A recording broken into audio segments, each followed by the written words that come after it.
Muy bien, vamos a empezar este agradabilísimo acto de este último día de la primera ola de calor de 38, 39, 42 en el norte de España y bueno, que nos derrite. Pero la verdad es que a nosotros nos llena de placer, satisfacción presentar este libro después de la Feria del Libro, que no sabéis, y si no lo sabéis os lo cuento, es una de las actividades más onerosas de los libreros y de aquellos que estamos aquí luchando en estas estanterías, ¿no? Intentando hacer plaza, ¿no? Donde ya casi no hay. Y pues es un placer compartir espacio y pensamiento y comentar, razonar, debatir sobre libros que tienen importancia de por sí, probablemente, pero para nosotros, como librería, todavía más. ¿Por qué? Bueno, porque llevamos 18 años y conocemos a Ignacio desde hace 20 o más años, y antes lo leíamos, etc. O sea que hay una... No somos seguidores, somos amigos. Entonces, claro, nuestro pensamiento, nuestra forma de relacionarnos con lo que piensa, escribe, medita, razona y con su existencia está bastante sesgada por nuestro sentimiento, por nuestro placer, ¿no? De compartir, de haber compartido, ¿no? Vidas, pensamientos. Diría que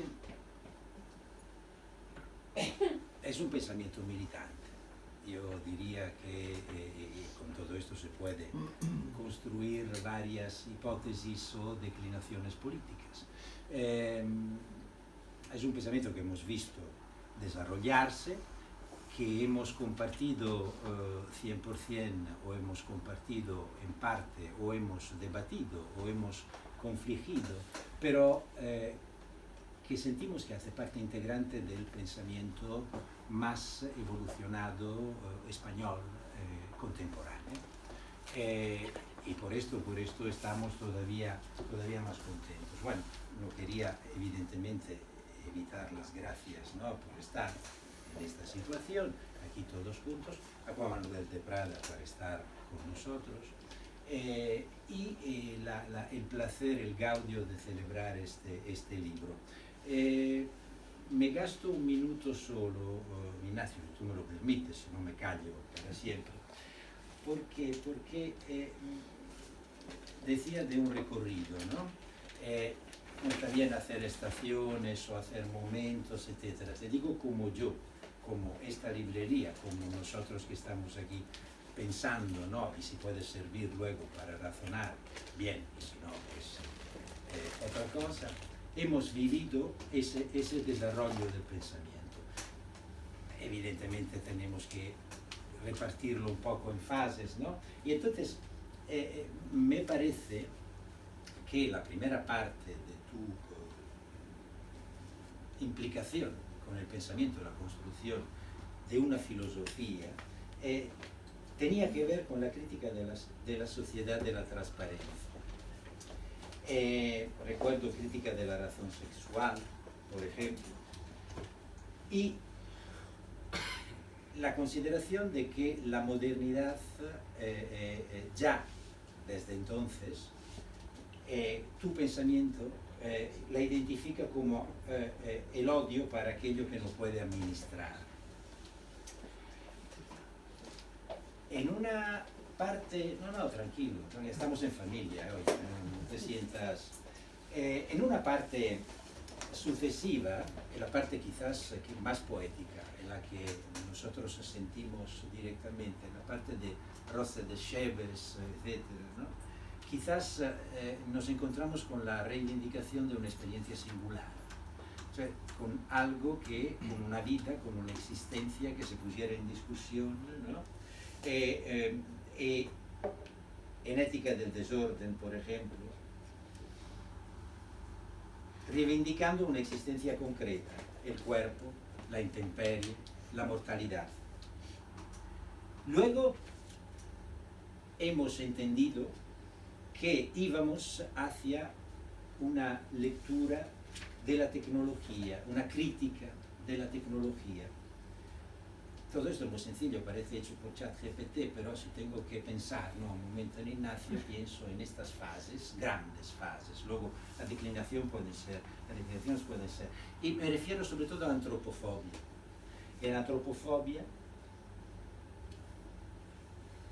la IA no sería el problema principal. El problema sería la voluntad de perfección que pretende eliminar. El error, el dolor, la fragilidad, el azar, es decir, todo aquello que hace humana la experiencia. Y finalmente, y perdonad por la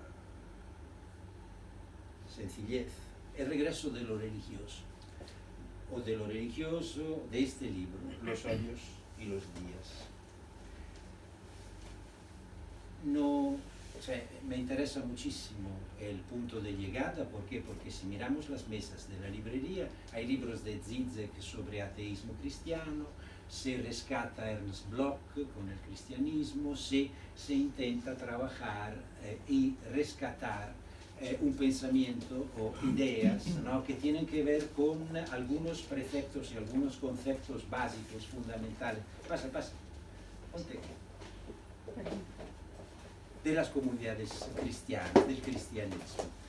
No creo que se trate de, en caso de Ignacio, de cristianismo confesional. Creo que se trate de un cristianismo otra vez militante, implicado, que sea capaz de confligir con la realidad y sus contradicciones.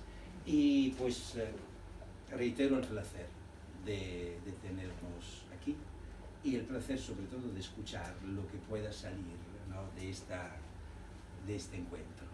Muchísimas gracias, Ignacio y Juan Manuel. Gracias. Una pregunta técnica. ¿Creéis que podemos hablar bien sin micrófono? Yo creo que sí. Yo creo que sí, se oye perfectamente. ¿Te parece ese micrófono? Sí, perfectamente, por mí no hay ningún problema. Pues, Manuel. Muy buenas tardes, es un placer estar aquí nuevamente después de haber presentado en esta misma librería Antropofobia, la obra que dedicaba Ignacio Castro a la inteligencia artificial. Vengo, como diría, ya que estamos hoy presentando un libro que toca la cuestión religiosa, vengo con temor y temblor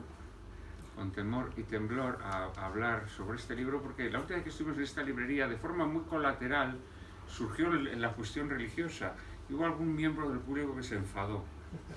Hubo algún miembro del público que le pareció mal que tocásemos esta cuestión, con lo cual hoy vengo un poco acojonado de reconocerlo, por si de repente se organiza aquí una zapatiesta, porque aquí es inevitable, hay que hablar de estas cuestiones, porque Ignacio ha decidido entrar a fondo en ellas. Mientras estaba el librero detallando... Pino, con B. Pino. Sí, Pino, diminutivo. Ah, es un diminutivo. ¿Diminutivo de qué? Giuseppe. Ah. Pino. Ya, bien. Ahora todo el mundo lo sabe. Pues mientras estaba detallando un poco lo que ha sido tu evolución, ¿no? Yo he visto una secreta lógica en los temas que has ido abordando hasta llegar a este, que ciertamente no es un libro confesional. De hecho, en los buenos tiempos, pues incluso a lo mejor te lo hubieran puesto en el índice de libros prohibidos, ¿no? Pero claro, esto ya es un cachondeo y entonces ahora ya pues nadie te lo va a prohibir, ni nadie te va a exigir el Nihil Obstat. Naturalmente, el día que te lo exijan puedes contar con mi ayuda, ¿no? Sin embargo, el libro, no siendo un libro confesional, tampoco podemos negar que sí es un libro que profundiza en cuestiones, bueno, yo diría, seguramente el libro fundamentalmente sea un libro antropológico y político, pero es indudable que hay una reflexión teológica muy profunda que fundamentalmente además se ensimisma en la cuestión de la encarnación de Dios y de lo que eso supone en la historia humana como irrupción en nuestra humanidad perecedera del misterio de Cristo, y lo que supone también de retorno de nuestra humanidad hacia una nueva forma de inmortalidad que nace de la asunción paradójica de nuestra mortalidad. Entonces, el libro constantemente habla del misterio de la encarnación de Dios. Lo hace, naturalmente, sin adoptar un lenguaje teológico, sino más bien un lenguaje filosófico y poético, y lo hace desde la razón, no desde la fe. Más allá de que razón y fe, pero bueno, ahora no entraremos en estas cuestiones, razón y fe no creo en modo alguno que estén enfrentadas. Yo hace poco me tocó ir a hablar en un coloquio que organizaba una asociación de cofradías religiosas sobre la vida después de la muerte. Y me tocó hablar con un científico que trabaja en el CSIC, que había estado a punto de morirse, que había estado a las puertas de la muerte, y entonces nos narraba su experiencia sobre esa muerte que no llegó, ¿no? Una experiencia naturalmente muy personal, ¿no? Tan personal, pues que allí nos contó sin ningún sonrojo que en el momento en el que se metía por ese túnel de luz, del que siempre hablan quienes han vivido esta experiencia, pues que al final del túnel de luz lo estaban esperando nada más y nada menos que Jesucristo, un yogi, de cuyo nombre no puedo acordarme, y un parapsicólogo del 19, de cuyo nombre tampoco podía acordarme. Y a mí esto me pareció un caos absoluto, ¿no? Y de repente, y a partir de ahí ya todo fue a peor. Y me di cuenta que en este mundo, paradójicamente, ser cristiano es casi como levantar una lanza en favor de la razón, porque en aquel coloquio a mí me tocaba mantener las posiciones más racionales. Y de alguna manera este libro nos está mostrando lo mismo. Este libro de alguna manera aboga por el cristianismo como una manera de rescatar la razón de ser hombres, ¿no? La razón de ser personas en un tiempo en donde nuestra humanidad está siendo anulada, aniquilada, destruida, ¿no? En donde nos ha tocado vivir en eso que llama él al final de forma muy graciosa, un anglosionismo de término medio o de medio pelo, no sé cómo dices, ¿no? Y es verdad, claro, nuestra vida es como ese anglosionismo de medio pelo en donde, como tú bien describes, pues tenemos que practicar ese pesimismo fúnebre del culto al Estado y la triste obediencia social que se nos ha inyectado, convirtiéndonos en seres estratégicamente depresivos, ¿no? De manera que el libro, como ven, al final es también un libro político, pero es un libro en donde el autor nos invita a explorar la posibilidad de que el cristianismo nos devuelva la conciencia de nuestra propia humanidad a través de nuestra carnalidad débil, de nuestra carnalidad acechada por la enfermedad y la muerte, asediada por el dolor y por la pobreza, como forma de recuperar nuestra condición humana. Y en este sentido, el libro, sin quererlo, pues, o queriéndolo, reflexiona mucho sobre el escándalo máximo del cristianismo en lo que podríamos llamar la historia de las religiones, que es la encarnación de Dios y la irrupción de Dios en la historia. ¿no? A través de la humillación de renunciar a su esencia y a bajarse o allanarse hasta ser como uno de nosotros y devolvernos la conciencia de la grandeza de nuestra pequeñez, ¿no? El libro reflexiona constantemente en torno a este concepto y a la subversión que esto introduce en la historia, que de algún momento deja de ser historia, ¿no? Porque de alguna manera el cristianismo sería una religión de la intrahistoria, ¿no? Porque Cristo no viene a enfrentarse con el César, Cristo no significa un trastorno, digamos, en la historia. De hecho es un personaje absolutamente secundario o casi desconocido para sus contemporáneos, y desde esa pequeñez se produce esa subversión a través primero de su propia persona, porque claro, la subversión del cristianismo tiene mucho que ver con el testimonio personal, y desde luego con el mandato del amor, que aunque Ignacio no lo llame en ningún caso mandato, pero desde luego es lo que va a transformar a quienes siguen a Jesús, ¿no? De tal manera que este amor que fluye entre personas que no tienen demasiado que ver entre sí o que tienen formas de vida diversas, produce una transformación. Hay muchos pasajes en el libro en el que el autor reflexiona sobre estas cuestiones. El amor que arma inicialmente al cristianismo es por definición aventura y tendencia, relación con lo otro, ya no solo con el otro, sino con otras realidades, con otras formas de ver el mundo, inclinación y camino hacia lo que ha quedado fuera, desconocido, ¿no? Esta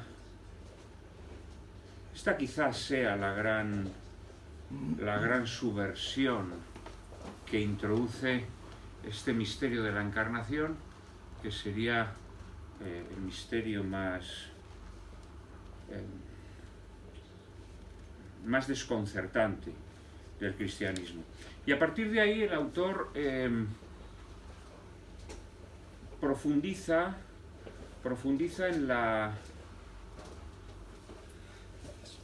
en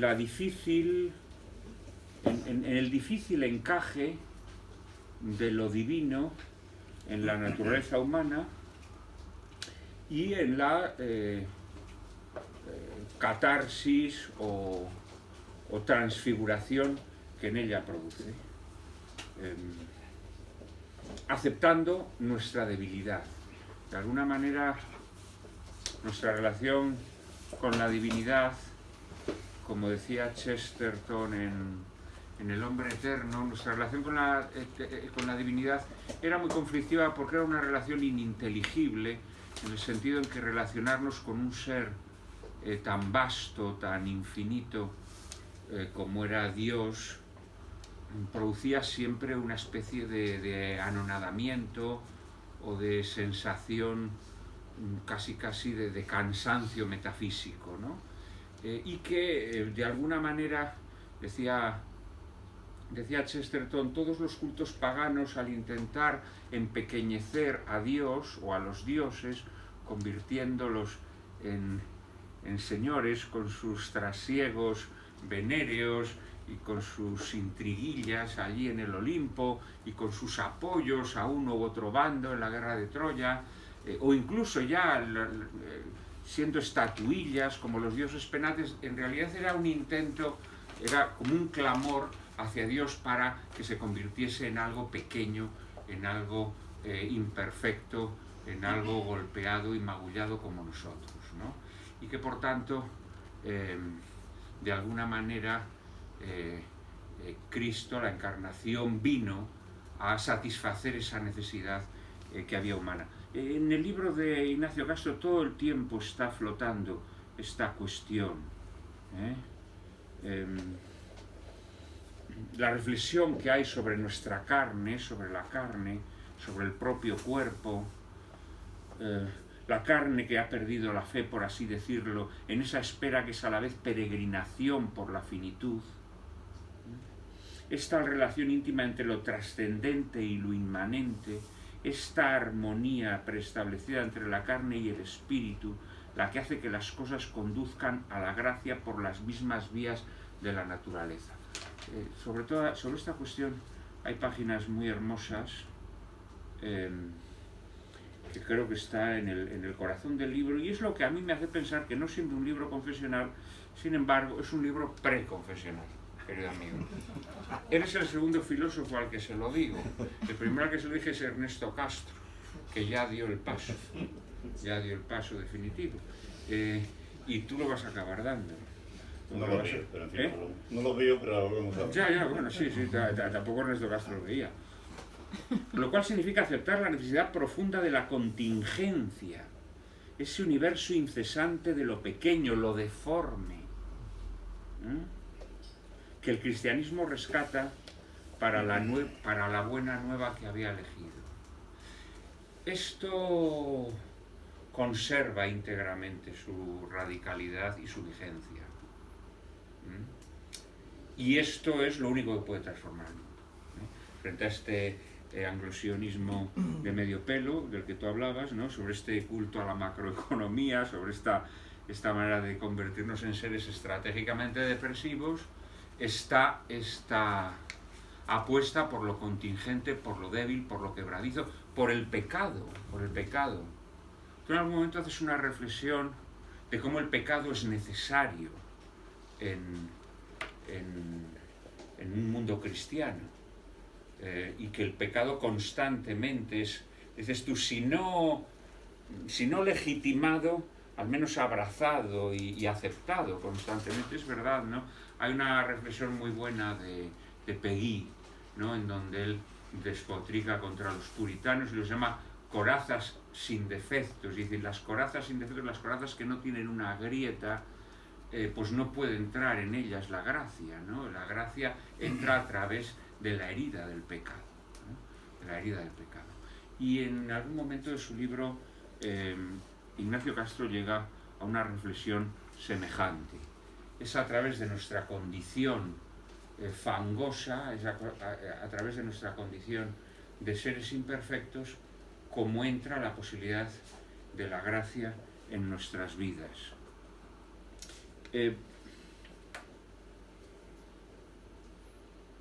Reflexionas mucho sobre la encarnación. Y reflexionas tanto que crees en la encarnación. O sea, tú crees en la encarnación. No creo, lo he visto. No la has visto. No la has visto. Crees en ella porque de alguna manera crees que la posibilidad de que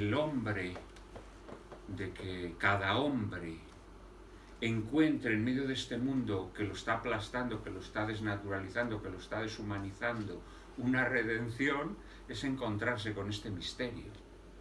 Entonces, yo creo que ya estás dando muchos pasos, macho.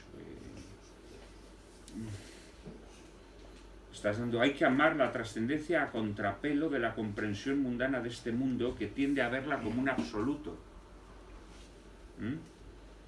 Y frente a eso hablas de amar la encarnación.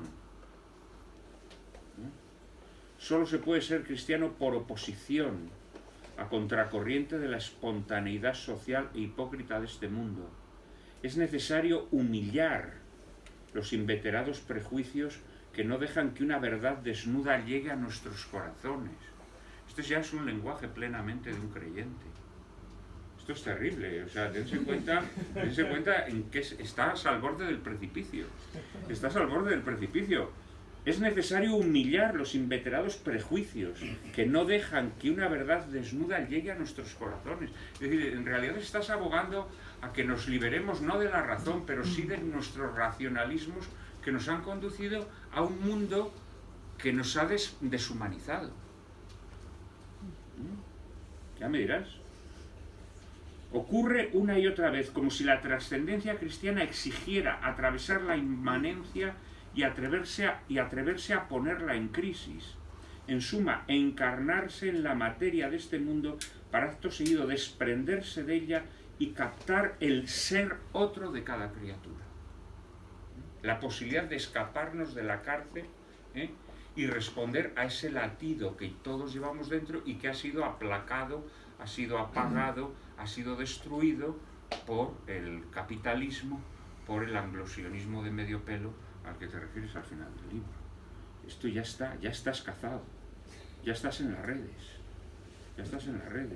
no te puedes resistir. Todo esto, además, hay muchas citas de filósofos, de poetas, pero hay muchas citas evangélicas, es decir, el libro es constante la cita evangélica, y la cita evangélica nace de una lectura muy detenida y muy profunda y reiterada de los evangelios, naturalmente, ¿no? Y es que esto, querido Ignacio, fue la subversión del cristianismo, en realidad, porque el cristianismo logra, con Constantino, alcanzar el poder, pero para entonces había transformado a mucha gente. Hay un momento que esto, a ver, desde el punto de vista de la ortodoxia, de un pensamiento de izquierdas, es harto conflictivo. Tú dices que tal vez nuestro deseo de llevar a cabo una revolución no cuenta con las dificultades inherentes a estar en un mundo en donde esta revolución ya no es posible. Ya no es posible porque estamos atrapados, porque estamos destruidos, porque nos han arrancado nuestra identidad. Y de alguna manera dices que frente a esto la fe cristiana lo que va es transformando a las personas para que esa revolución se produzca de forma natural, a medida que más personas son atrapadas o son atraídas por esa transformación o conversión del cristianismo. Esto lo llegas a escribir, lo haces con mejores palabras, o menos curiles que las mías tal vez, pero lo dices, lo escribes. Yo estoy totalmente de acuerdo contigo. Pero es que, aunque no profundizas en el tema, porque ya ahí te acojonas, porque dices, ya si pongo esto, ya los amigos en la librería en clave ya se encabronan y me degüellan aquí. Pero en el fondo, cuando estás hablando de cómo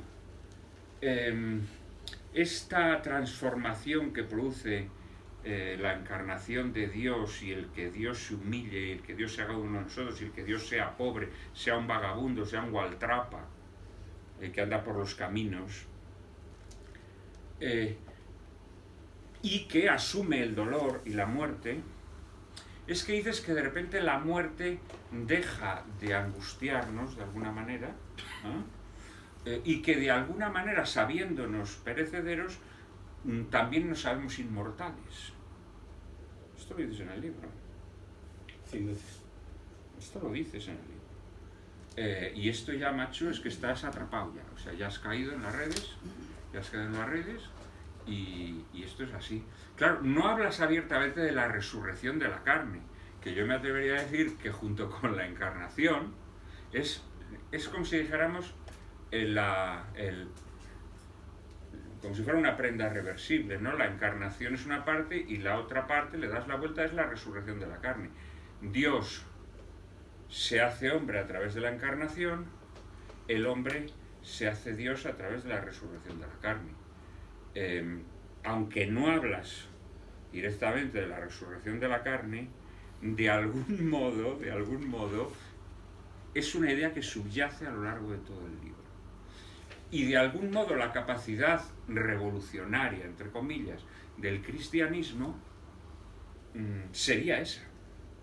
Sería que ante un mundo que nos ha deshumanizado, que ha cortado nuestra vida, que nos ha convertido en esos seres programados para la depresión, hay una alegría interior, hay un gozo de ser hombres, hay un gozo de disfrutar de la birria que somos, de nuestras limitaciones, de nuestras debilidades, de nuestros pecados, no regodeándonos en ellos, sino aceptándolos, que nos proyecta y que nos hace escapar de esta jaula, ¿no?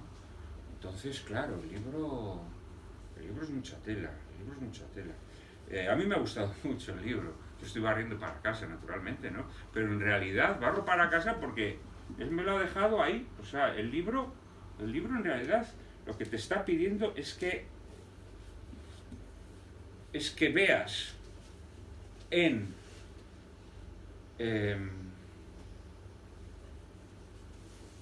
ese Dios que se hace hombre, veas la posibilidad de una nueva dignidad en nuestra vida, de una dignidad que nos ha sido arrebatada.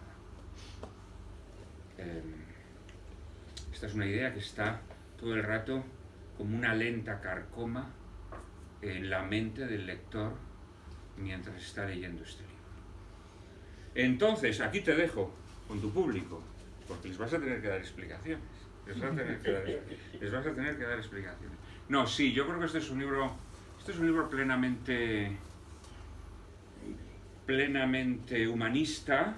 Este libro nos está invitando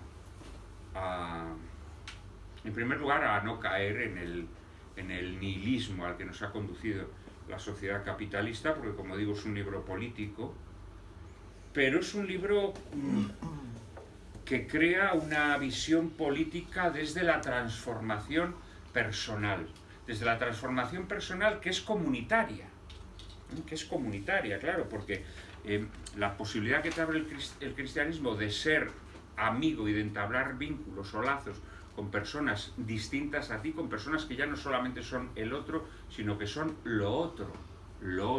Pues tú ahí ves una fuerza latente extraordinaria, ¿no? Y no te falta razón. Claro, en un momento en el que las ideologías revolucionarias se han envenenado de liberalismo y están creando guetos y están creando divisiones en el seno de la comunidad, realmente el cristianismo aparece como un bálsamo en tu libro o como un antídoto frente a esas atomizaciones y esas despersonalizaciones que ha introducido la macroeconomía, el anglosionismo de medio pelo y todo este horror en el que vivimos. Así que he disfrutado mucho de tu libro, en el que al final, y aunque no sea un tema, el título es muy hermoso, como se dan ustedes cuenta, pues alude al título de Heródoto, ¿no? Hesíodo. Perdón, es de Heródoto, de Hesíodo, que luego ya Marcel Proust también parafraseó. Y aquí los odios y los días...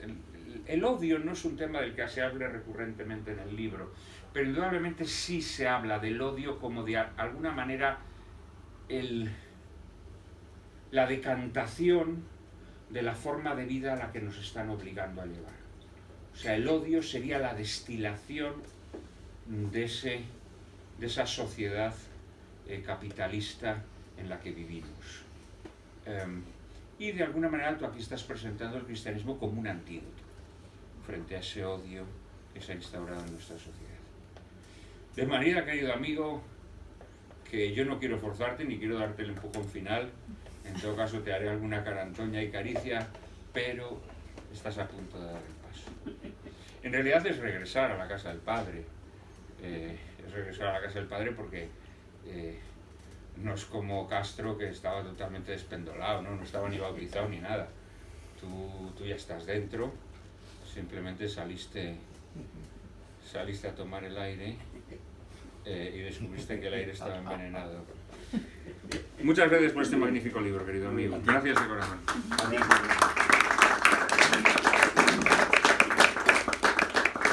Bueno, el turno de las explicaciones, a las cuales me ha convocado Juan Manuel. Ahora me tienes que llevar la contraria, además, porque es que si no te van a linchar tus amigos. En algo.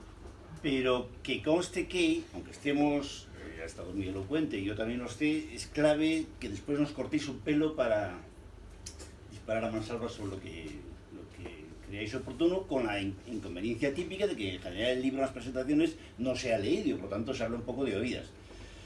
Bueno, mil gracias a la librería que me ha acogido también, efectivamente, como recordaba Pino, nos conocimos cuando él era empresario y yo no sé qué, profesor, bueno, hace 1000 años, no había, ni siquiera existía esta librería. Me ha encantado tu visión así panóptica de mi evolución.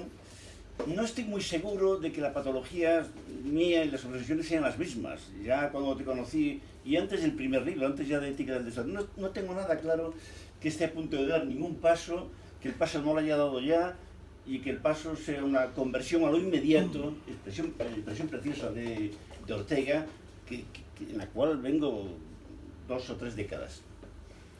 Mi libro es un tratado de teología para ateos. La frase es de Junger, he leído Junger, pero la recordé estos días porque es un libro que maneja buena literatura, los evangelios y mucho más, y libros y libros y libros que no conocemos, que yo no conocía tampoco, pero sobre todo es un libro volcado en un intento de pensar de una vez qué es la materia, la de nuestros cuerpos, la de este vaso, la de nuestras alas. ¿Qué ocurre? ¿Qué hay en la materia para que estemos tan locos, seamos tan asesinos, la historia del ser humano sea tan demente, etcétera? Es una propuesta de materialismo que no le gustaría nada a Gustavo Bueno, que es un materialismo delirante o espectral, o que tiene mucho que ver con lo imposible que han ido los cuerpos. Y por lo tanto la frase de Junger me gusta. Pero tiene razón Juan Manuel cuando dice que es un libro volcado en un intento de llegar acercarse a la religión por lado del saber, por lado del conocimiento, presuponiendo la fe, que es una patología común en todos los humanos y debe serlo. Todos somos muy creyentes, creemos incluso en la información, creemos incluso en la ciencia, hay incluso gente que cree en Donald Trump, en fin, hay creencias para todo, pero yo realmente el libro no entra por ahí, entra en el terreno de la religión, del cristianismo en particular, como si queréis epítome de cualquier otra religión, por el lado del conocimiento, por el lado del saber. Y es un libro dirigido a los meapilas que somos, a los laicos que somos fanáticos de la separación, de la elevación, de la separación contra lo común, que es a la vez lo más insólito, lo más escandaloso. Es un libro que se plantea prolongar la ilusión de subversión, en la cual estamos unos cuantos desde hace ya unos cuantos años, presuponiendo que no hay otra subversión que acercarse a lo común, a algo que ha mencionado antes Juan Manuel, algo que tiene que ver con la evidencia de lo visible y de lo sensible. Todo el libro gira en torno a un constante odio de 1000 autores que uno cita, y también de este autor, contra todo tipo de sectarismo, de separación, de epistemología de elegidos. Es un libro contra los elegidos, es un libro que gira continuamente en torno a una obsesión. No hay más salvación que empuñar la perdición, que asir la perdición, la de cada quien, la de cada cual. Después el juez dirá si ese camino es aceptable o no socialmente. Eso es otra historia, lo jurídico y político es otra historia. Es un libro que está dirigido desde el comienzo contra el pesimismo tétrico que eleva el capitalismo a la religión verdadera, que nos ha convertido a todos los laicos en creyentes de cualquier chorrada. Un libro en ese sentido delirantemente optimista en cuanto a lo peor.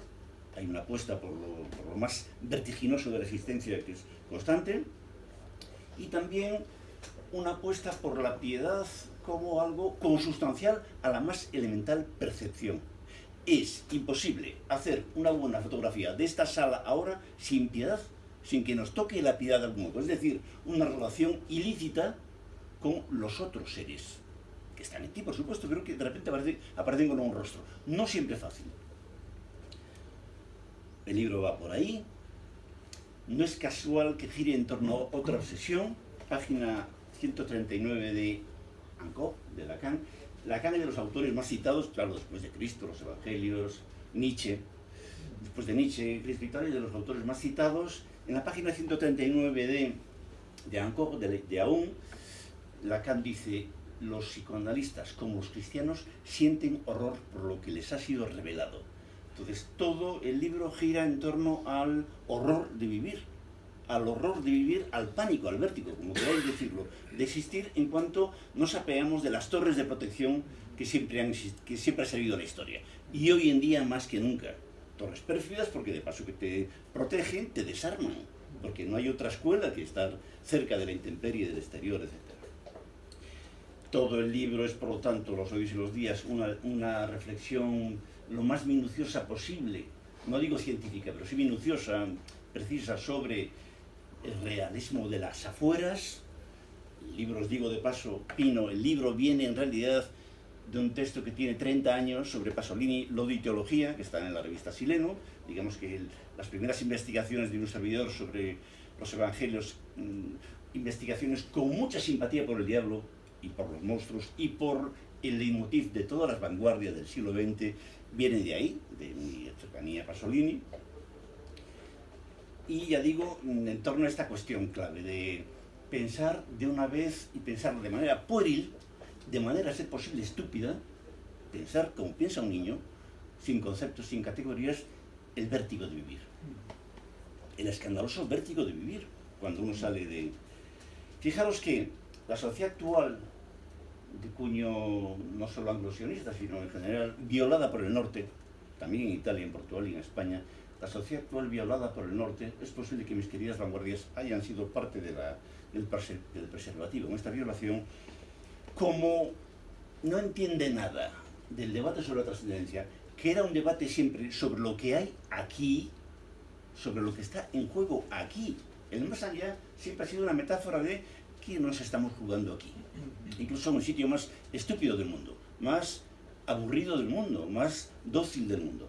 Como la modernidad tardía, este orbe contemporáneo, no entiende ya nada, ni recuerda ya nada del debate materialista de la trascendencia, el género de terror ha venido a ocupar eso. Como todo el mundo sienta, aunque sea imbécil, que entre nosotros hay algo que no es de este mundo, en el ser humano hay algo que no es humano, etcétera, etcétera, pues el género de terror, sin el cual no viviría ni la información, ni las potencias que dirigen Occidente, Estados Unidos, Inglaterra, etcétera, pues ocupa el lugar de la trascendencia, generando una legión de creyentes que nunca se ha visto más idiota, con perdón.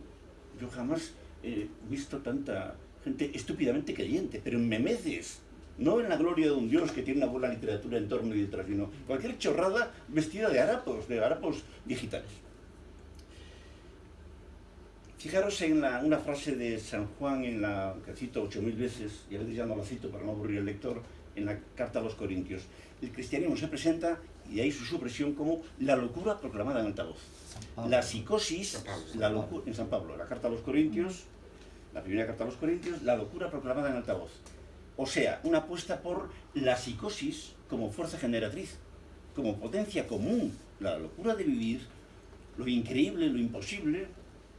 Todo esto le ha tenido que encantar a Nietzsche, aunque pocas veces lo reconozca, y a Lacan también, y muchos otros, y a Sigmund Freud, por supuesto, la locura la psicosis como remedio genial para limitar la neurosis social. El libro tiene que repetir, no lo recordaré, pero 100 veces, seguro, la idea de que el crecimiento aberrante de nuestras neurosis tiene que ver con un retroceso aberrante ante la psicosis. Un día, un psicoanalista, cito esto 100 veces, ya no lo recordará, yo sí, citando a no sé quién, dice, bueno, un tipo que presume de materialista, un tipo de izquierdas, dice, bueno, en realidad, lo peor que se nos ha quitado es nuestro derecho a la nada. Todo el libro gira en torno a este derecho, a la nada, a la indefinición, a lo indeterminado, a la ambigüedad, a los espectros. los aspectos reales que hay en mi cara en el espejo.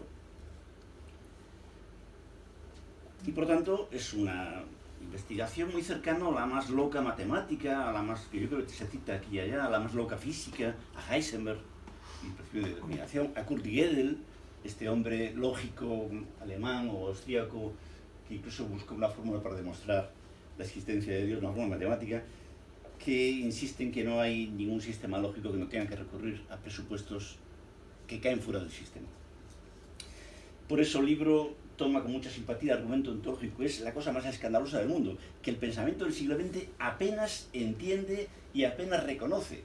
Todo mi libro es antikantiano, rabiosamente antikantiano por Nietzscheano, leibniziano, etc. Pero Lacan, en la página, otra vez Lacan, lo siento, en la página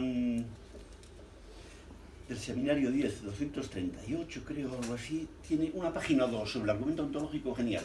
Y el argumento ontológico viene a demostrar la existencia de Dios por un camino absolutamente banal. Simplemente el pensar en un ser mayor que el cual no cabe ningún otro, etcétera, etcétera, etcétera. Imaginaros todos los calificativos. Ya estoy pasando a otro modo de existencia. Y por tanto, una existencia en la cual lo más inconcebible, esa X está ahí. Como, digamos, eje y tormento de la materia. O sea, todo el recorrido de este libro sobre lo religioso es, en particular el cristianismo, tomado ya digo como epítome de cualquier otra religión, en particular algunas otras, el Islam, el taoísmo, el budismo, etc. Todo esto que le incomodaba a Nietzsche, es la idea de que los milagros en principio ya son en principio una chorrada. Pero ¿cómo va a haber otro milagro aquí si esto ya es milagroso? A, que nos hayamos encontrado. B, que estemos escuchando. C, que estemos quietos. D, que estemos reunidos, etcétera, etcétera, etcétera. Todo el trasfondo nietzscheano, leibniziano, etcétera, de este libro es la idea de que el milagro ya está en pasar a otro modo de existir, a otro modo de ser. ¿Cómo? Pues un modo de ser que entiende que la posibilidad, es decir, lo no realizado en mí por ahora, lo potencial en mí, cualquiera de vosotros, es algo de más alto rango ético, estético y épico que lo realizado fácticamente, lo reconocido como realizado fácticamente, ¿de acuerdo? Se me ha visto con una foto en tal sitio, bueno, pues ese no soy yo todavía. Todo el libro tiene simpatía, sé esto no herencia de mis queridas vanguardias, no solo por los renglones torcidos de Dios, sino por un Dios, el cual, lo mencionaba antes Juan Manuel, solo hay renglones torcidos, solo hay contingencias necesariamente imprevisibles, inanticipables. Fijaros dentro de las 1000 cosas que encontré rompiéndome la cabeza y parte del corazón, fijaros lo que dice Juan de la Cruz, citando creo a Eclesiastés. Quien no es tentado, ¿qué sabe? Quien no sabe de lo peor, ¿qué sabe? Quien no ha rozado el pecado, ¿qué sabe? Como, volviendo a esta idea según la cual el roce con la adversidad es la gran maestra, la gran escuela. Fijaros que en el libro, me acordé ahora mientras hablaba Juan Manuel, hay un párrafo sobre sexualidad, sobre la eyaculación masculina y femenina, no puedo deciros ahora dónde, pero lo puedo decir, que yo no me atrevería a poner en Sexo y Silencio. Y está aquí. O sea que el libro, ya digo, no sé si estoy a un paso, ¿no? Yo no sé qué conversión, como dice Juan Manuel, pero el libro no se ahorra... Se puede follar, siendo católico, Sí, ya lo sé. El libro no se ahorra ningún diablo de la materia. Termino enseguida para que habléis vosotros. Por lo tanto, es un libro que está muy obsesionado con la mística como palabra de verdad y la poesía como ciencia suprema del ser único.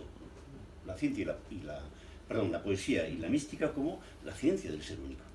La ciencia con mayúsculas. Hay muchas, como decía Juan Manuel, muchas páginas aquí y allá dedicadas a cómo el cuerpo de Cristo es un escándalo, necedad para los judíos, escándalo para los gentiles, creo, o viceversa, porque viene a poner el vacío preservado en el cuerpo del ser humano, es decir, el vacío, la relación con lo inhumano, con lo absolutamente otro, el nombre del Padre o cualquier otra cosa. Fijaros que a todo esto os recuerdo en el libro varias cosas, prohibidas también. No solo que Cristo pensó en despeñarse, la expresión es al menos de Hegel, en vida de Jesús, sino que también hay una constante tentación de vencer a la muerte, lo decía Prada antes, a través de la muerte. Hay un libro precioso de Badiou, muy presente en estas páginas, aunque no siempre lo cite, de Badiou hace quizás también 30 años o 25, que se llama San Pablo, la fundación del universalismo, un libro desgraciadamente desconocido por la izquierda, que es mi público natural, digamos, donde toda la subversión comunitaria o comunista del cristianismo frente a las sectas de la época, la secta que era el Imperio Romano, la secta que era el mundo de la sinagoga judaico, etc., se estriba en una comprensión afirmativa de la muerte, una comprensión no letal de la muerte. La resurrección, como gran palabra clave en el cristianismo, va sobre todo por ahí. ¿Quién es Pepe o María cuando consiguen no tenerle pánico a aquello que es común, el colmo de lo común? ¿Quién es? ¿Qué tipo de transformación se produce en ese ser humano? ¿Qué tipo de resurrección? Yo no sé qué es el más allá. Estoy tan ocupado con el más acá que ya me parece la leche del laberíntico, y lo del más allá me desborda casi absolutamente. Y además, en principio me importa un comino que sea de mí una vez que dé el paso.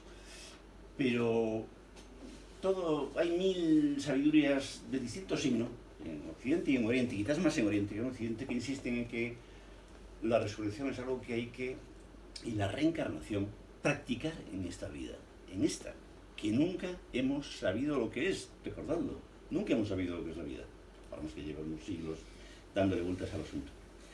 Acabo con 2 ideas, o 3, lo acabo en 2 minutos. Este libro tiene simpatía por la dulzura un poco imbécil del cristianismo. Esta dulzura que nos da un poco de vergüenza ajena. Tiene absoluta simpatía por esta dulzura que puede recordar a un anuncio de Pepsi en el cual el amor nos amansa a todos de repente, nos junta a todos. Tiene una simpatía ultra razonada y violentamente razonada, aquí y allá. No solo por la dulzura, la inocencia que viene siempre después de lo peor, sino también por la vulgaridad no intelectual de existir.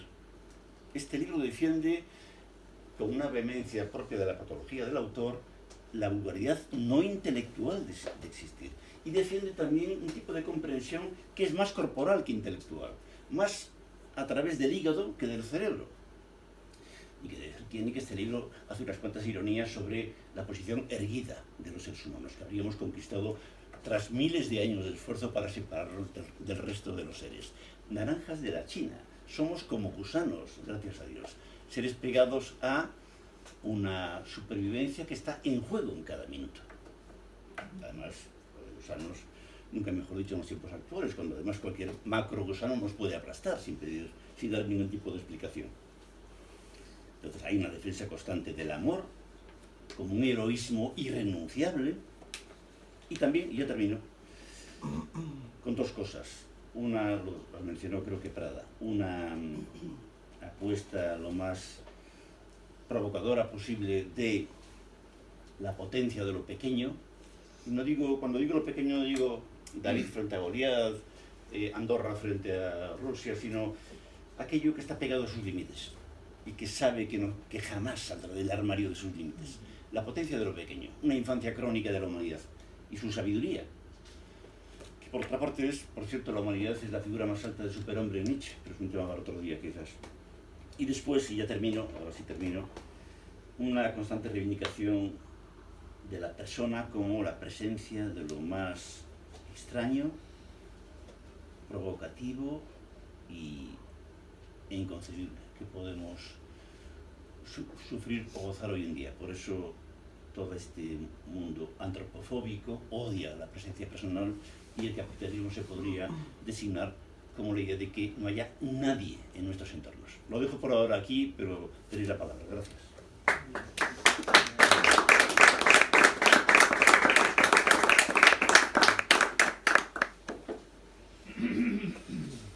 si alguna cosa no está clara. Yo mismo, Venga. para empezar, sí. Me acuerdo de una cosita que dice San Agustín en las Confesiones, ¿no? Que me recuerda un poco a ti, solo que al revés. No sé si tiene que ver también con esta observación de Juan Manuel, ¿no? Esta profecía acerca de tu próxima conversión, que yo veo imposible, ¿no? Cuando San Agustín dice aquello, muy gracioso, ¿no? Que lo dice muy seriamente, rememorando su conversión, el que fue tan inquieto intelectual como sexualmente, y dice literalmente: Dios mío, concédeme la castidad, pero que no sea esta noche. Bueno, yo creo que a ti no te la concederá ni esta noche ni cualquier otra, ¿no? Creo. Pero bueno, esto no es más que una anécdota sin importancia. Más importante me parece, habiendo leído solamente la contraportada del libro, que no he empezado a leer, pero ya son muchos años conociéndote y leyéndote, ¿no? La cuestión del nihilismo, ¿no? Yo creo que el nihilismo habita el corazón del cristianismo, hasta el punto, incluso, bueno, aquí ningún alegato erudito, no se trata de eso, ¿no? Pero hasta Tomás de Aquino, los pecados no eran 7, eran 8. Evagrio Póntico hablaba de 8 pecados capitales ya por el siglo IV, distinguiendo la pereza, que es el que triunfará finalmente, de la tristeza, que tiene que ver también con esa dulzura, un poco triste, ¿no? Esa triste alegría, ¿no? La dicha de estar triste, que decía, creo que era Víctor Hugo, a propósito de la melancolía, y que va a figurar a partir de Tomás como el pecado a la sombra de todos los pecados, que sin embargo se sigue manteniendo en el texto referencial para un católico, que no es la Biblia, sino que es el catecismo. No me refiero a un catecismo de parroquia, de primera comunión. Si no recuerdo mal, creo que no recuerdo mal porque hay sobre esto algo escrito, el artículo 2084, donde aparece este pecado a la sombra de todos los pecados, que tiene que ver con esa separación y esa reunificación en la pereza, ¿no? Y esa conversión de la tristeza en la acidía. En la acidía no hay que esperar al capitalismo para estar deprimidos, ni para que nos deshumanicen. Esto habita ya el propio corazón del cristianismo. El nihilismo habita el propio corazón del cristianismo. Y como pecado a la sombra, artículo 2084 de la Iglesia Católica, la acidía. Tomás es mucho Tomás. Tomás es mucha racionalidad, ¿verdad? Creo que lo supo ver bien. ¿Y qué doctores tiene la Iglesia? En efecto. Para hacernos creer que estamos combatiendo contra un moderno Dios despiadado, que ahora adopta el disfraz de la IA, y anteayer el del capitalismo manchesteriano, y pasado mañana, a saber, no. Ese demonio habita en el propio corazón del cristianismo, creo que tú lo has percibido a lo largo de tu obra, seguramente en este libro, y por eso en tu perdición estará tu salvación. Gracias.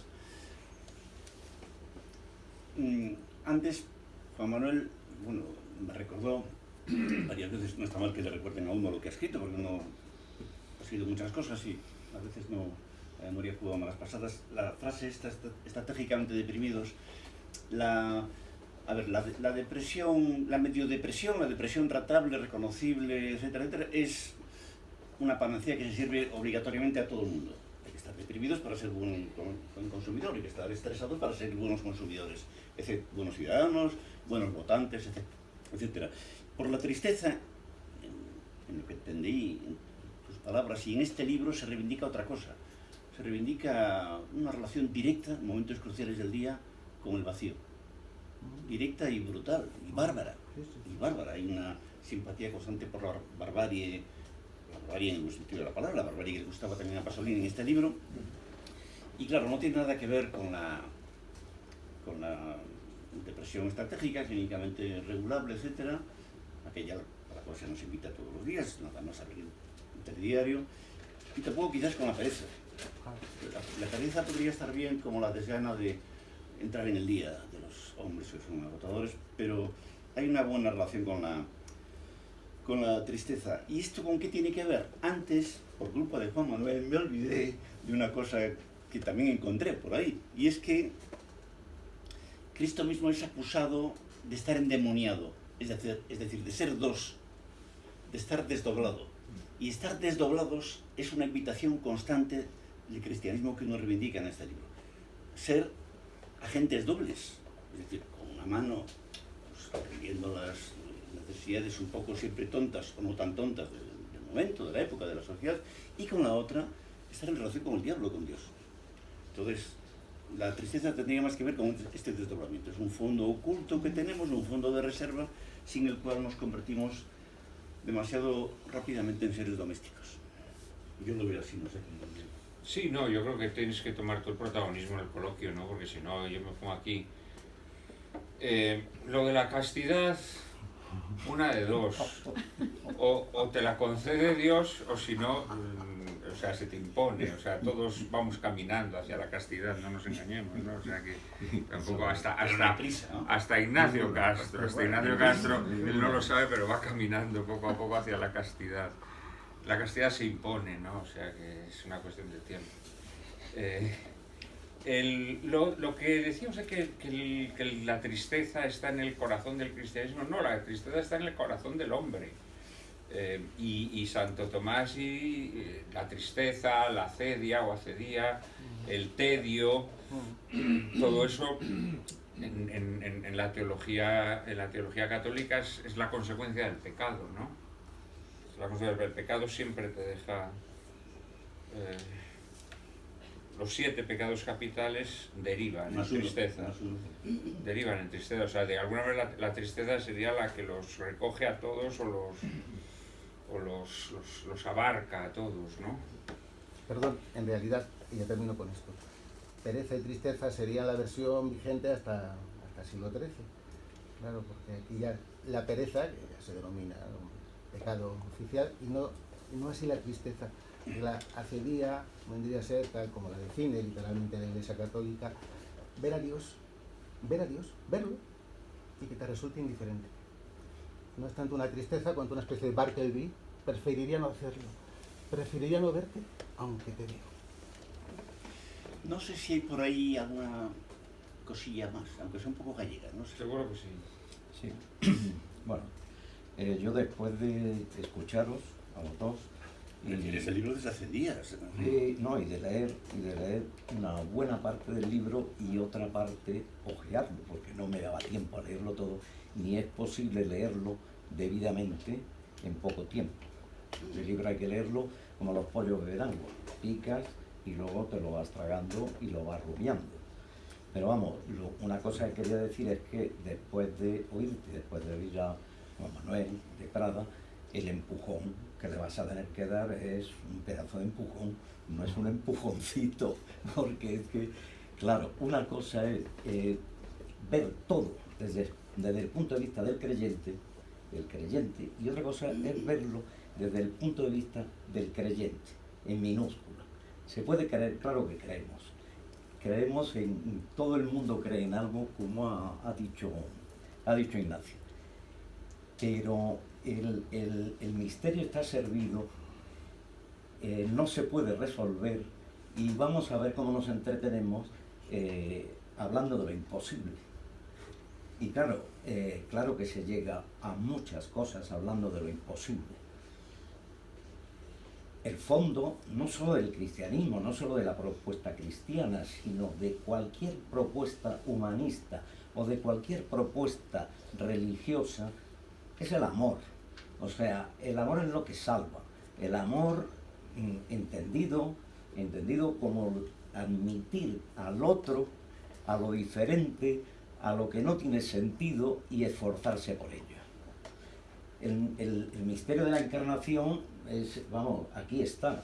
O sea, el misterio de la encarnación es que estamos hechos de carne y que, a ver, de dónde sale la carne y de dónde sale la reflexión del pensamiento sobre la carne, sobre la vida, es un misterio como un demonio. Cada respiración es un misterio que cada uno tiene que resolver, evidentemente. La vida es difícil, pero desde mi punto de vista, ¿cómo se resuelve?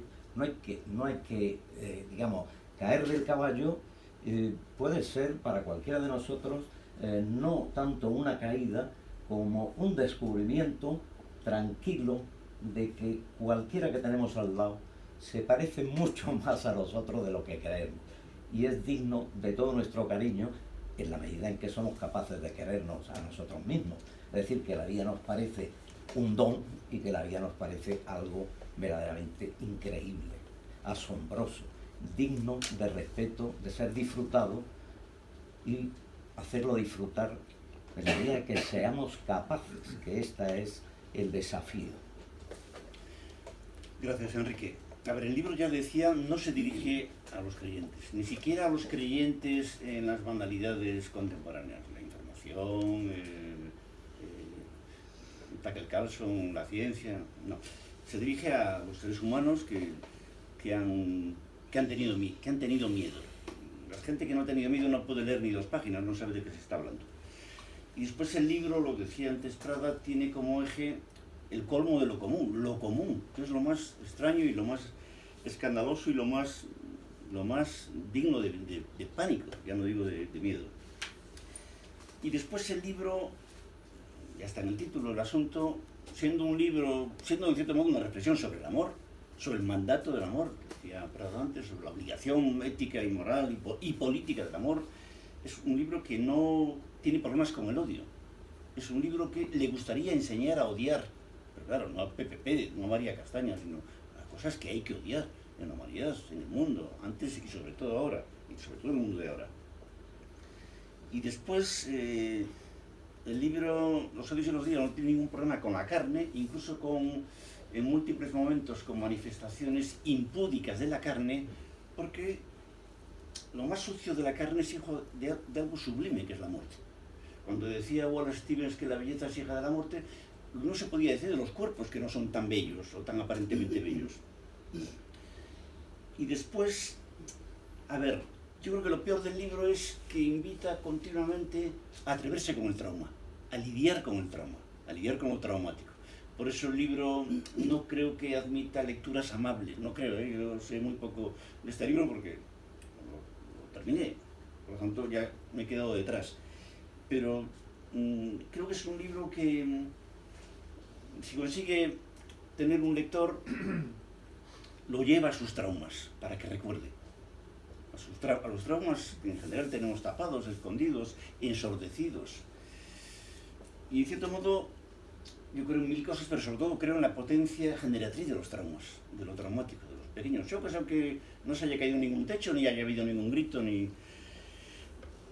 Después, el tema que es muy interesante, que yo estaría de acuerdo, que nos parecemos lo inconfesable con los seres más ajenos. Sí, es cierto, sobre todo cuando son las 3 de la madrugada y hemos tomado algo más que agua, y hay ya pequeñas confesiones en curso.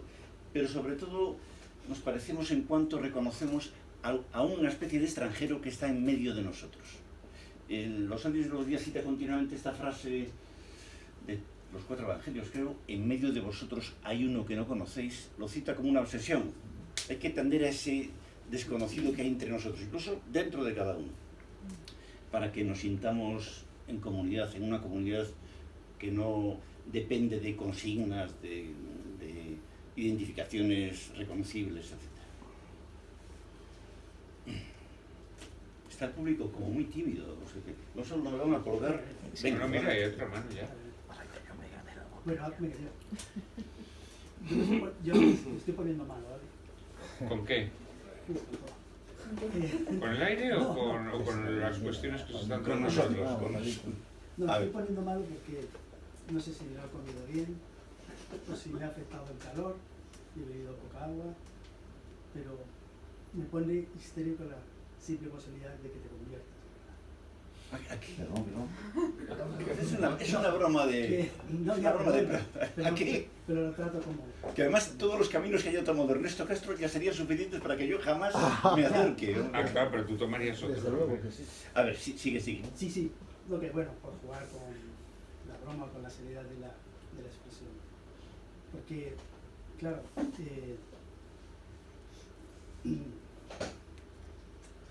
cuestión es que a veces no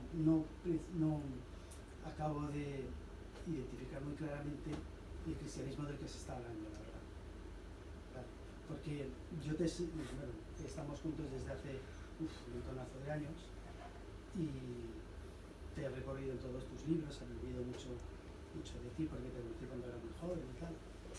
Y claro, ahora al oír el discurso que has construido en relación con el libro que estamos analizando, pues no veo que en realidad no hay ningún cambio sustancial respecto a los discursos que has ido construyendo a lo largo de tus obras anteriores, sobre todo de las últimas. Yo me he leído el libro de principio a fin, como siempre hago, me ha encantado, la verdad, y me ha preocupado que me encantara, la verdad. Bueno, pues yo estaba en el departamento con mis compañeros, con uno de ellos, y él me veía que me estaba poniendo nervioso mientras leía el libro, y le decía, joder, es que lo que dice Ignacio acerca del cristianismo me gusta mucho y esto me está preocupando. Me estaba poniendo muy histérico. Y claro, la cuestión es, basándome en lo que he dicho anteriormente, es que el discurso que tanto me ha alimentado y que te he seguido durante tantos años, yo creo que no ha sufrido ninguna alteración, en modo alguno significativa, que haya convertido este paso por el cristianismo como un paso necesario, ¿verdad? Y eso me pone un poco nervioso. Vale, es decir, yo evidentemente desde la lógica del libro, tal y como lo presentas, la conversión en el sentido de lo que está hablando, pero no al serio, porque parece ser que en su momento se ha hecho en serio, es imposible totalmente. ¿Perdón? La conversión es imposible. Es decir, tú no puedes ser un converso al cristianismo tal y como se presenta aquí el cristianismo. Tú en realidad el cristianismo que, como nosotros hablábamos en el departamento y que alguna vez hemos visto en las sesiones que Quintín Racionero ha dado acerca de Agustín, el cristianismo siempre es una religión conciliar, ¿vale? Y que ella desde sus comienzos se trata muy mal con lo que tú estás exponiendo como si fuera la esencia misma del cristianismo. En Agustín hay una clara referencia que dice continuamente que el cristianismo tiene que manejar la figura de Cristo, pues dándole un orden necesario donde todo ese potencial que tú estás planteando en el libro es continuamente cercenado. Y claro, por eso te digo que no, la conversión en ti sería imposible. Yo no te veo, aunque ya sé que estás bautizándote, confirmándote y todo eso, porque en realidad, evidentemente... Pero si ya está. Ya, pues por eso. Yo creo que lo hubiera hecho. Porque esa versión que hay que manejarse con ella, conciliar del cristianismo, no es lo que aparece en este libro en modo alguno.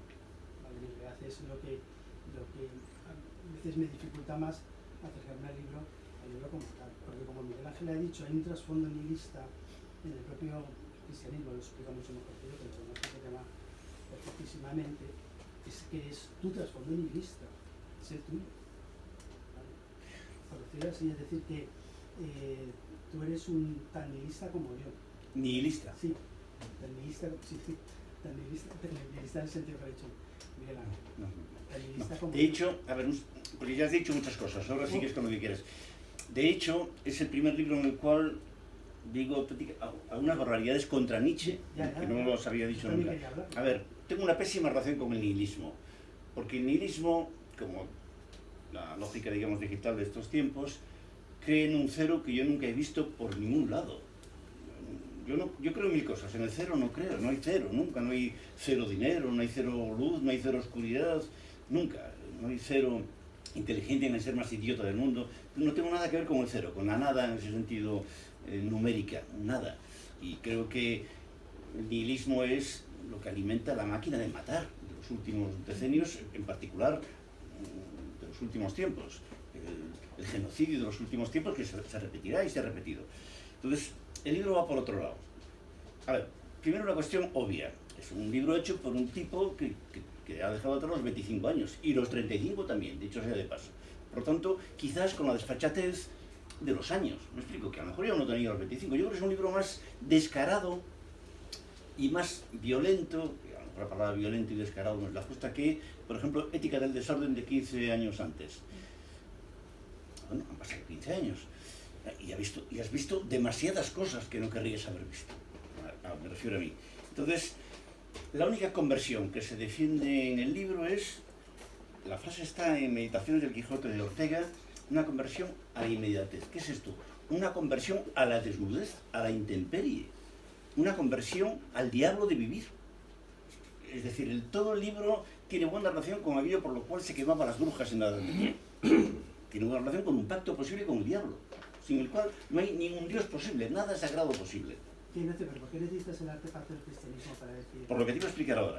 En todo el libro, primero no es un artefacto. Bueno. Es como hablar del artefacto del Imperio Romano. Pues no, perdón, lleva 8 siglos en la Tierra, pues es todo un universo, es todo un planeta, es todo un mundo. Entonces, como nací en Santiago de Compostela, y has nacido en Badajoz, tomo el cristianismo como metáfora de lo común, por excelencia. Lo común rozando con la más extrema vulgaridad.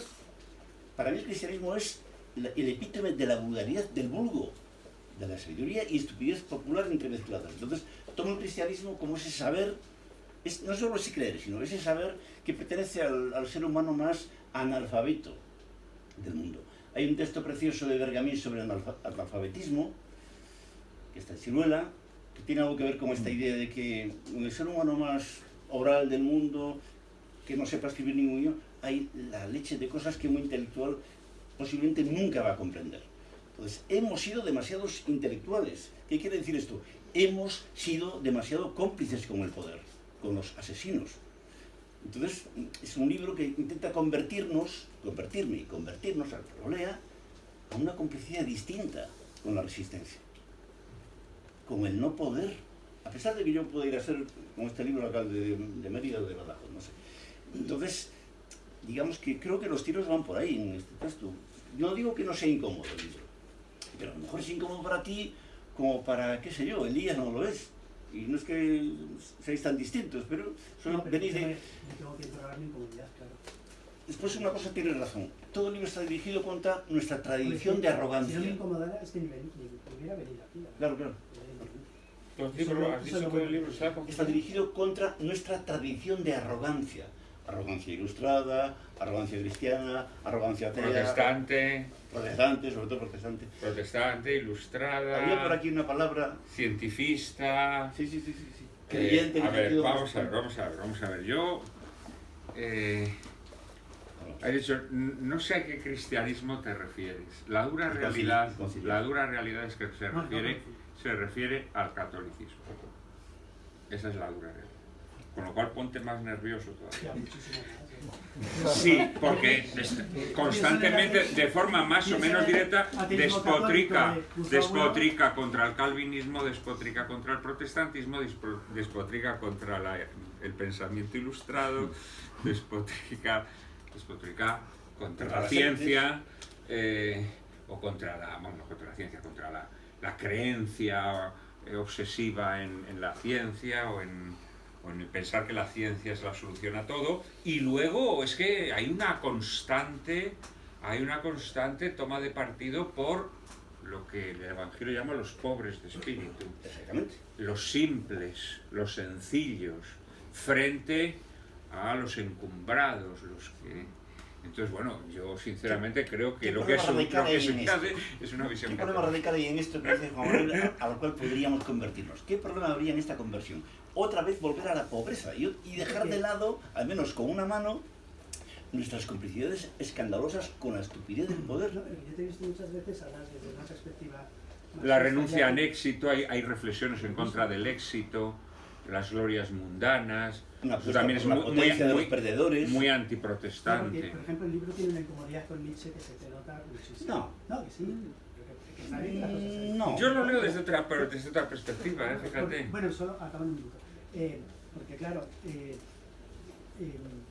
gusta mucho lo que Nietzsche dice, pero no quieres cuadrar lo que Nietzsche dice con la pieza de su anticristianismo. Y antisocratismo, ¿no? Creo que son tonterías lo que dicen en algunos capítulos, sí. Pero es un libro muy nietzscheano. De hecho, sí, el libro acaba con un capítulo dedicado a la complicidad entre Cristo y Nietzsche. Claro. Cosa que tampoco es tan ajena al texto de Nietzsche. No, por eso. O de algún Nietzsche. tenía una palabra ahora aquí, No, Enrique. a cuento de esto de Nietzsche. Nietzsche es el gran maestro que nos enseña, aunque sea sensu contrario, lo que es el cristianismo. O sea, yo siempre he recomendado la lectura de Nietzsche para quien sepa, o si no lo sabe, qué es el cristianismo. Yo voy a decir un par de cosas con total ilegitimidad, porque el libro lo tengo desde ayer, como tú sabes, de manera que no lo he leído. Pero me parece atisbar la razón de la incomodidad de nuestro amigo. Perdona que te interprete, también es un poco arrogante por mi parte. Y aluda a una cosa que tú has hecho una metáfora muy bonita sobre los dos brazos que yo utilizaba hace poco en un... A cuento de la visita del Papa, hablaba de los dos cuerpos del Papa. Tenemos 10 minutos, ¿no? Vale, perfecto. Recordando un viejo libro de teología medieval maravilloso, eran los dos cuerpos del reino. La subversión política del cristianismo y la razón de la incomodidad actual que suscita la palabra, naturalmente si se interpreta como catolicismo, mucho más, porque ya decía von Balthasar que todos los enemigos de Roma son amigos entre sí, consiste, a mi modo de ver, en lo siguiente. En el fondo es una razón histórica. En el momento en que las luchas de religión asolaban Europa en el siglo XVI, se inventa, por decirlo así, una racionalidad que sea capaz de ampararlas a todas y que no se líen a mamporros. Es decir, es una suprarracionalidad que haga como de paraguas o de toldo entre esas racionalidades teologales, por decirlo así. Nadie dijo entonces que ninguna de esas razones confesionales tuviese que renunciar a sí misma, que es lo que ha interpretado la contemporaneidad posterior, y mucho menos que esa suprarracionalidad política se hubiera de convertir en una nueva religión, que es en lo que se convirtieron las religiones políticas del siglo XX. De manera que, a cuento de tu mención de Bergamín, que entre pirotecnias y aforismos, tal, tenía cosas que dan para muchas especulaciones. Nos acordamos de aquella frase genial cuando decía Bergamín: yo con los comunistas hasta la muerte, pero ni un paso más. La muerte es el punto que marca, el punto conceptual, quiero decir, que marca la diferencia entre el cristianismo y cualquier racionalidad de tipo político. Quiero decirte que la subversión política del cristianismo consiste precisamente en que no es político, es decir, en contradecir ese lema de nuestros últimos tiempos que viene a decir con Judith Butler o Paul Preciado o gente así tan consideradísima que todo lo personal es político. No, el cristianismo viene a decir que no, todo lo personal no es político, salvo que amputemos uno de esos dos brazos que tenemos, ¿no? Sí, sí. Así lo veo, y esa es naturalmente la incomodidad que suscita en la racionalidad política la alusión al cristianismo. El sujeto del cristianismo no es un sujeto político. Esa es la cuestión, porque su límite es la muerte, marcado por su carnalidad, naturalmente. A ver, tenemos 6 minutos más o menos. A ver, hay una constante reivindicación en el cristianismo de lo impolítico, de aquello que incluso en el alcalde de Barcelona o en el alcalde de Nueva York hay de espectral, paranormal, profundamente patológico, tan patológico que no tiene tratamiento posible, etcétera, etcétera, etcétera. Hay una constante reivindicación de esto, lo decía antes de otro modo, de la psicosis de vivir, de la locura de vivir, como parte de la fuerza de vivir, como parte de la generosidad de vivir, como parte del heroísmo de vivir. Y por supuesto estoy de acuerdo en esta idea de que todas las revoluciones políticas han traído algo no político a la política, que está podrida por exceso, por hipertrofia de lo político, como ocurre ahora y como ocurría a lo mejor en otras épocas de Europa. Por ahí ninguna diferencia. Y después otra cuestión en la cual también insistió Prada: se ha tomado el cristianismo en este libro como una metáfora de la más imperceptible comunidad y Cristo como la narración de lo que nos ocurre, seas quien seas, que lo hablaba el otro día con Pablo precisamente. Esta frase es casi de Badiou, en este libro desconocido por parte de la izquierda. Cristo es un símbolo de lo que nos ocurre cuando nos dejamos ser, digamos. Después, otra cosa más. Hablamos de cristianismo confesional. No lo conocemos. ¿Qué coño hemos leído del cristianismo confesional? Que de acuerdo que alguna parte serán chorradas, como una parte de las homilías de la misa del domingo. Pero hace tiempo que no estamos en misa, hace tiempo que no escuchamos nada en misa y las chorradas están por todas partes. También en las homilías de las cañas de los laicos que están pegados en la iglesia. Entonces, por ejemplo, el libro cita, no conozco la encíclica del Papa sobre la IA, que creo que no debe ser del todo despreciable, por lo que he oído. Pero no es nada despreciable Vit Plenamente Sorge, la encíclica durante los nazis del papado, creo que era Pío no sé qué. Nada despreciable aquella encíclica. No la hemos leído. Igual que no hemos leído tampoco la entrevista final de Heidegger, creo que no hemos leído demasiadas cosas. Estaría de acuerdo contigo, Pablo, en que el libro no va por el lado de lo confesional, para nada. Lo toma como metáfora de otra cosa. Pero lo cierto es que lo confesional, que yo en parte me lo he trabajado a fondo, tampoco lo hemos leído. Hemos oído versiones de quinta mano, con lo cual buena parte de nuestras batallas son como la del Quijote frente a los molinos de viento, bueno, no tienen poco que ver con la realidad. Perdón, ni medio minuto, pero es que, con permiso de Pino, tengo aquí un libro de Ernesto Cardenal. Yo supongo que todos nos acordamos, los que tenemos algunos años, el gesto y hablando precisamente de protestantismo, quizá nos interese saber el origen, ¿no?, de las iglesias evangélicas en Latinoamérica. Pero Ernesto Cardenal... No, es que todos nos acordamos, ¿verdad?, cuando Juan Pablo II, al bajar del avión... Son anécdotas. ¿Qué es una anécdota? Son anécdotas. Eso cambió la faz del catolicismo en América Latina. Te cargas la teología de la liberación y ofreces al pueblo a Ratzinger. Esa es la vulgaridad intelectual que estás defendiendo. Son maneras de las cuales ni me Venga, por favor. Lo impolítico tiene mucho de político. En cuanto a Ernesto Cardenal, habría que ver cómo defendía Pound, por ejemplo. Esto sería importantísimo acerca de su relación con el saber de lo otro. Pero bueno, yo solo quería terminar diciendo que en el tema de Nietzsche, en el libro hay una constante simpatía por el Nietzsche que Foucault y Deleuze toman reservas en cuanto a la percepción o intuición del enigma abismal que nos sostiene. Y por ahí la conexión de Nietzsche con la carta de San Pablo a los Corintios es directa. La locura es la quinta esencia de ser. Posiblemente los bichos también, desde luego los seres humanos. Entonces, por ahí ya digo, Nietzsche es en este texto irrenunciable, a pesar de que aquí allá me meta con él en muchos aspectos. No sé si hay mucho más que... Ahora hablamos de Cardenal con un poco de alcohol. Mucho más que comentar, lo digo porque la...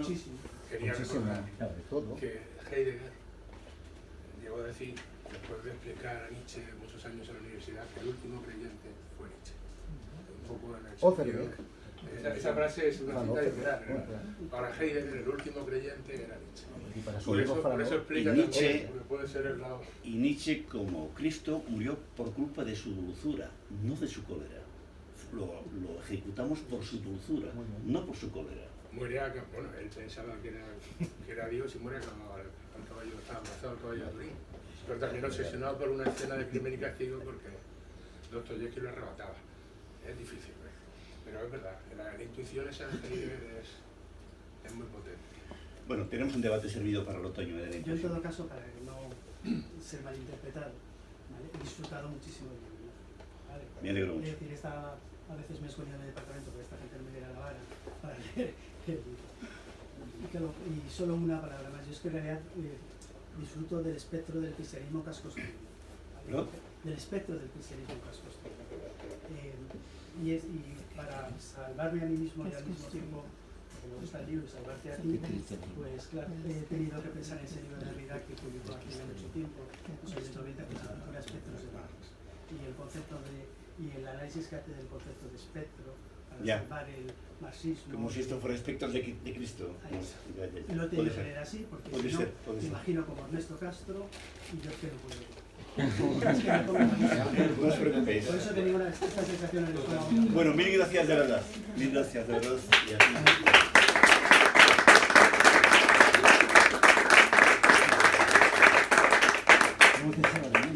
Algunos vamos para continuar con la conversión.